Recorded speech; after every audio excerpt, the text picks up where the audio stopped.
Stephanie Berman. As good of a title as you can have, Chief Dildo Maker and Founder CEO of the Semenette. That's about as good as it gets, right? I don't think there's anything I have to say besides that, except for if you don't know Stephanie, I highly encourage you to ask her for a business card, because we were upstairs and she was like, "Oh, I can give you my card," or what have you, and I was like, "This is literally the greatest business card I have ever seen." So find her in the crowd, ask her about her business card. Let's welcome her to the stage right now, Stephanie Berman.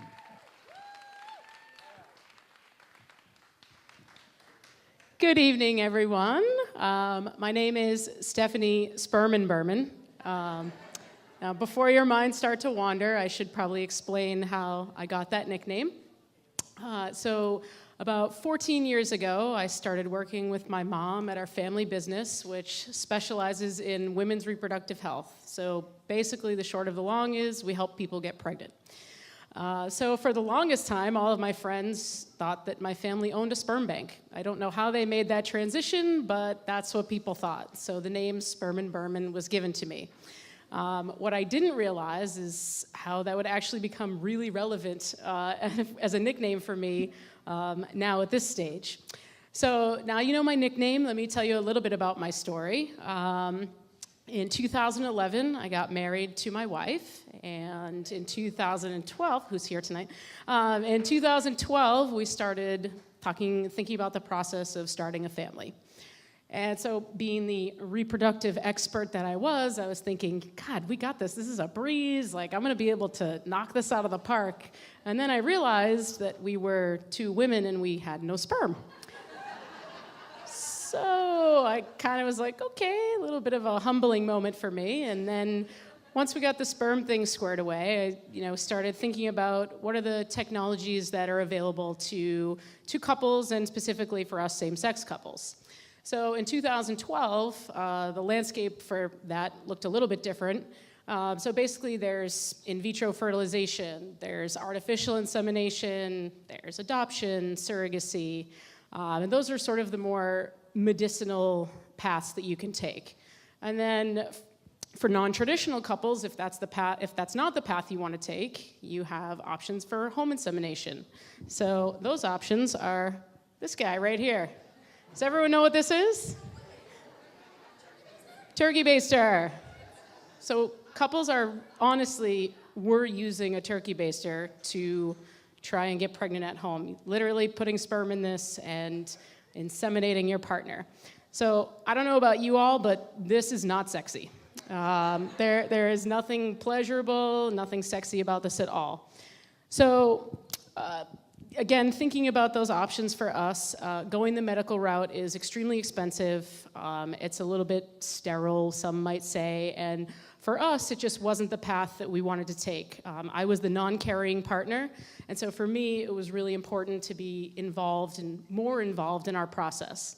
So we opted for us was the lesser of the evils, which I don't even know how that's possible, but the turkey baster and needleless syringes. So as you can imagine, we tried it, and it was terrible. It's like they say that there's some science behind a woman having an orgasm when you're trying to conceive. It makes the cervical os pulsate. So good luck to anyone trying to give someone an orgasm with a turkey baster. I challenge you all to that at some point in your life.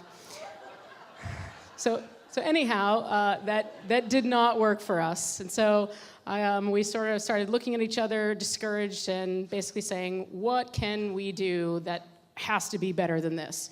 So like all normal people these days, I hit the internet. I started doing some research and surprisingly came up empty-handed. I literally found nothing that would provide us with the function and basically what we would need to execute. So I started thinking to myself, maybe I can make something here. So I started again thinking, what do people, enjoy? Sex toys, right? Who doesn't enjoy sex toys? If you don't, I suggest you try them. So basically what I did was started prototyping in our house. I will spare you those awkward stories. And I eventually created a strap-on dildo that ejaculates. It has a small bulb attached to it, and it's able to mimic an ejaculation. So that was really how the idea for this product, the Semenette, that was the flagship product, was created. Kind of fast forward a little bit. So now we're kind of fast forwarding into the landscape of current. So this is kind of how I'm tying history into all of this. This is my current history. So if you're now fast forwarding to 2015, which was when my second version launched, you start thinking about the technologies that are now available. I know we're in 2017 now, and these technologies are still available. So for same-sex couples, you still have IVF, you still have IUI, you still have all of those things that existed. But now you have stuff like reciprocal IVF, which I think is kind of mind-blowing. You basically can take the DNA from one partner, the egg from one partner, and you can fertilize that with sperm, and then you can inseminate that into the other partner. So basically, it allows both women's DNA to be a part of that child. So super cool. Again, you can see how technology is ever evolving. And then there's my second version of the product, which is now called Pop Dildo. I like to think that's how sort of technology has evolved for home insemination. I kind of think of it as the modern day turkey baster. So to kind of bring this whole story full circle, I imagine you're all familiar with the phrase, I'm not only the president, I'm also a client. That's me. I am super happy to say that my wife and I conceived both of our kids with my product. So that's my greatest success, and they say the best inventions are born out of necessity, and so this definitely is that case. So I always encourage people, if they see a gap in the market, pursue it. And my everyday life is sex toys, and I do urge you to come ask me for my business card, because it is in the shape of a sperm. No joke. So Sperm and Berman, it says that on my business card, as living every day, the life of Sperm and Berman with my wife and my 2 babies, created with my dildo.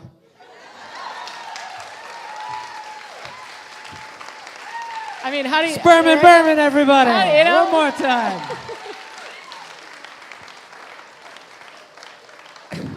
Where do you go from there? I don't know. I mean, I should just get out of the way. I should just let you go for like 2 more minutes. Well, if anyone wants to see a demo, I wasn't allowed to bring the toy up on stage for obvious reasons. I do have it here. If you want to see a demo, please feel free to ask. Grab Stephanie if you want to see it. Just over on the side. On the side. How many people are using it? Lots. Yeah. There's actually, surprisingly, so when I launched the product, it was only intended for same-sex couples. As I brought it to market, to the adult market, I started realizing that there was actually no other high-quality ejaculating dildos. And another fun fact for you, ejaculating dildo is the most highly searched term on Google for sex toys. So really? Clearly. Wow. Yeah. So there's a huge need for it. Gap in the market, as you say. Men with ED, men with disabilities. There's like a whole wide world of people that want to use an ejaculating dildo. So, wow. I mean, this is what BostonTalks is about. Fun facts learning. For you. We're all learning. You saved the most risque for last. We're all the drunkest at this point. Exactly. So. That was the point. You must have. I mean, I imagine. Maybe I'm wrong, but I imagine. I mean, this. Sounds like a pretty kind of mom and pop operation, sort of. Or are you a huge corporation? Oh no, this is just me. It's just you. It's just me. So. Do you hear from? I mean, are you getting people sending you emails about what are some of the ones that stand out in the stories that you've heard about people whose lives were changed or by your product? It's honestly it's so humbling and almost overwhelming. I have so many couples that have taken the time to email me and tell me how they had tried these other products and other things, and it wasn't happening, and then their first time trying with my product, they conceive. And over the summer, I was at a barbecue, and I was with all my friends, and I looked around, and there were 6 kids there They were all created You're like, I made with all my of those product. kids. It was such a That's surreal amazing. moment. So yeah, it's a very rewarding, in a really weird way, Yeah. job. And if I want to get my own, where do I go? You can go to my website, popdildo.com, or Good Vibrations in Brookline and Cambridge has the toy as well. Shop local, ladies and gentlemen. Stephanie Berman. We're going to take a minuscule break, and what we're going to do is we're going to bring everybody, all 4 of our speakers, up on stage, and they're going to kind of do like a little bit of a chat. If you guys have questions for them, I'm going to come out in the audience. So if you got something you've been wanting to ask one or all of our speakers, think about it now. You're going to have a chance to do it shortly. All right, hang in there. And then I'm going to kind of go out into the crowd. Who's got a question? There's got to be some lingering questions out here. Come on. This guy, early on, you had a question, so I gotta start with you. And what's your name? My name is Zach. Zach. Where are you from, Zach? I'm from Cincinnati. What? Why are you here? Oh, no. Well, I live in Boston. Oh, but you're originally from Cincinnati, Ohio. That's great. How are the Bengals looking next year? Always poor, but... Yeah. All right, what's your question? My first question is for... I have it written down because I've been thinking about it for a while. But for Stephanie Giroux, around Chinatown and the combat zone. Mm-hmm. And so I know you spoke about it a little bit in the question that you asked, but I would love to hear more about how the rise and fall of the combat zone also coincided with Chinatown. Yes. That's actually a very good story because the Chinatown in New England, it's one of the oldest Chinatowns in this area. And when the idea of this adult entertainment district was first proposed, many of the Chinese leaders liked the idea about it because they thought it would control it. And you've got to remember that Chinatown had been the subject of a lot of encroachment. The whole central artery just cut right through Chinatown, and several other urban renewal programs had sort of cut off on the community. So they said, well, at least this will be controlled. But they soon found out that the crime and the prostitution were wafting over into this area where people lived. And so the growth and the decline of the combat zone coincide with the rise of Chinatown as a political entity. And I talked to a number of leaders who organized people to go out and vote, register to vote, keep that in mind, because then they became a power and they played a very major role in tapping down the prostitution and some of the other things in the combat zone. So it's a very interesting story because there was this idea that nobody lived downtown, and that was absolutely not true. There was a whole Chinese community there. Great question. Great question. Who else had other questions? Anybody? I got a serious hand up in the back, like aggressively. Aggressively. What's your name? Bridget. Bridget, where are you from? I live in Rossi. All right. Bridget from Razi. What do you got? The Puritan texts that you read, are they available or are they just like academic texts that are hard to get to? Because I found them almost like Kama Sutra-esque, and I just think it's so enigmatic to what you think, and I'd like to know more about it. A couple of people asked me, like, what's the one thing I can read? There's unfortunately no one thing, but luckily, all the Puritans wrote before the public domain. So you can find almost anything online in Google Books or, just different repositories online. A good place to start with the primary sources is the spiritual autobiography of John Winthrop.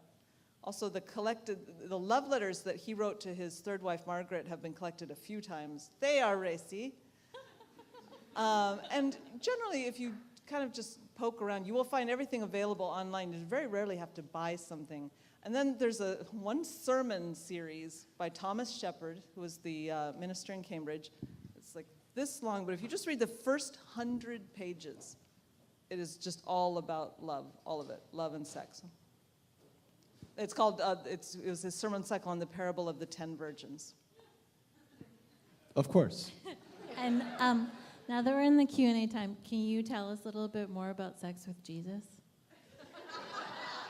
A lot of people had that question. Basically, you have to take it seriously. If sex is a gift from God, then when you are up in heaven, with God, what are you going to do? You're going to feel sexual pleasure because you're actually with Christ himself. So a lot of, John Winthrop especially in that spiritual autobiography will talk about, laying in bed and, imagining or kind of more than that Jesus is there with him in bed, together, holding him close, this sort of thing. And it's not done in a tawdry way, like, oh, so but it's like the pinnacle of kind of spiritual sex. They weren't afraid to go there. Yeah. Questions? Anybody else want to follow up sex with Jesus? Go ahead.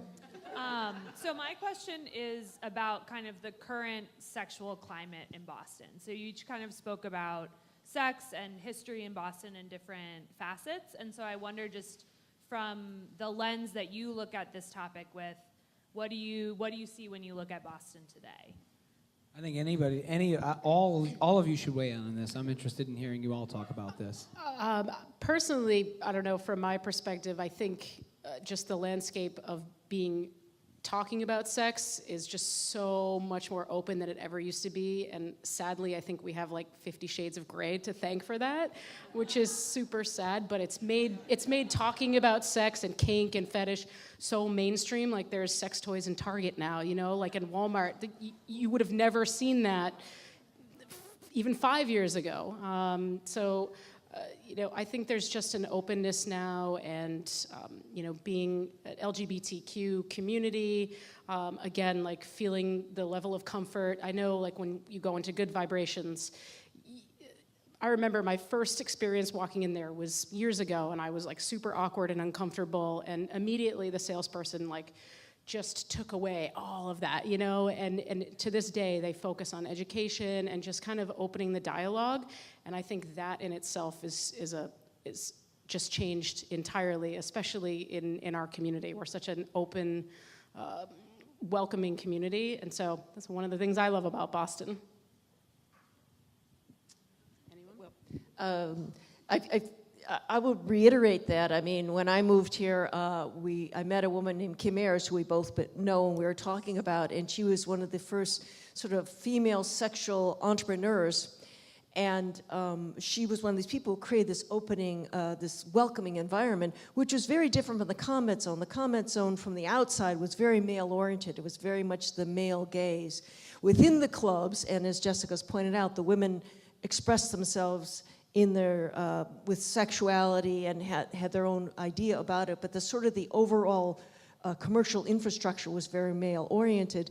Woody Allen once said, "Sex isn't dirty unless you do it right." So like that. And I think it was deliberately kept dirty, if you will, in the comment zone, except maybe by the women in their own actions. But people like Kim Ayers, people like places like Good Vibrations and Grand Openings kind of opened up this world, and I think we've seen with the feminist movement a whole different other attitude, and it's very refreshing. So I'm just going to jump in there. Does this work? And say I wish sex were more dirty, not less. Like I think there's a way in which the mainstream, like the 50 Shades of Grey thing that you're talking about, and the sort of mainstreaming thing, like it also kind of erases difference, and it erases individuality, and it erases authentic experience. I just want to be careful to like just notice that there's money involved in all of those interactions, and that whenever somebody's making a profit, like just notice it, right? Be aware that that might not be in your best erotic interest. I didn't say that they were true to Oh yeah, no, Yeah, right. I'm just more saying they're opening the dialogue at least, right? I totally agree with you. I'd like to think I was not the only person in my field who felt uplifted by the whole positive energy finally around gay people being able to get married, because I think for so long there was that kind of non-Puritan feeling that, marital love was not so great, and it was certainly something that only straight people could ever actually enjoy, right? Like gay people never had serious, meaningful relationships, right? It was just all about sex because they were gay. And to have like the whole gay marriage, to have marriage validated in this way that it's meaningful, and it's, it's for real, and it is sex, and it is love at the same time. I remember bringing that up at a conference a few years ago, and I think it was a Puritan conference, but I think everyone was kind of on board with that. And as I said in my talk, what I see in the current climate is kind of two different directions where people want to go to say, we should be more like, it used to be in the old days when sex was in its place and it was just for certain people and marriage was just for certain people. And then people on the other side saying, oh, we have to break down all these old puritanical mores that are ruining everything for us and no marriage.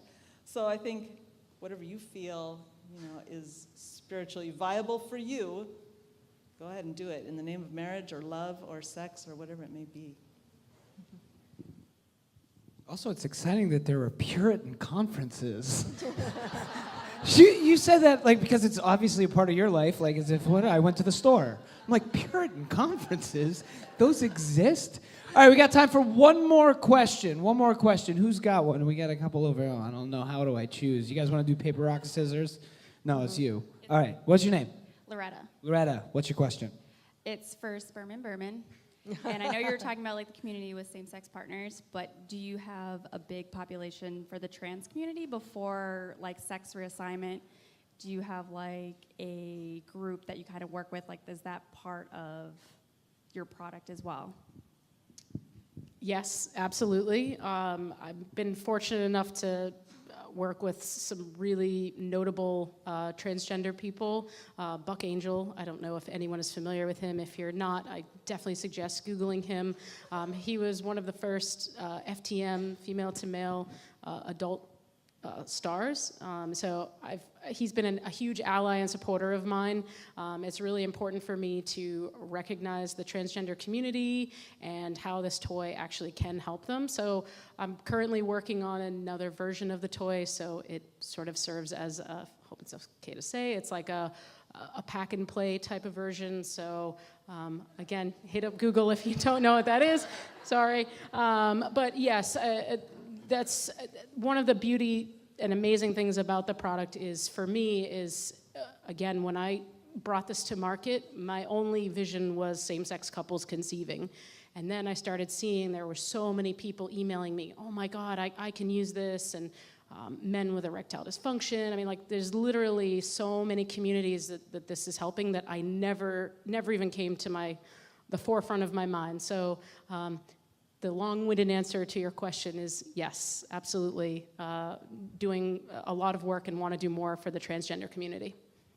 All right, one more time. Let's hear it for all of them. Stephanie, Lori, and Jessica. Thank you guys for coming out tonight. It was great to have you here at WGBH.